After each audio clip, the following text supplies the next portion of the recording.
Good morning po. Pag-usapan po natin ang peras. Ang peras po ay isang prutas na napapanahon ngayon.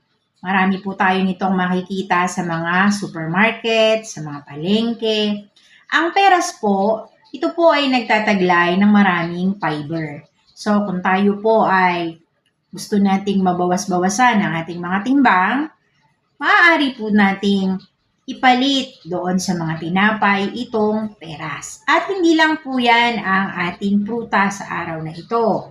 Mayroon din po tayo ditong poncan. Yan. Ito po ay rich sa fiber at sa vitamin C. Katulad rin po yan ng lemon. Ang lemon po ay mayaman din sa vitamin C at sa fiber. Ito pong lemon ay maaari nating timplahin. Squeeze lang natin. Maaari natin itong timplahin sa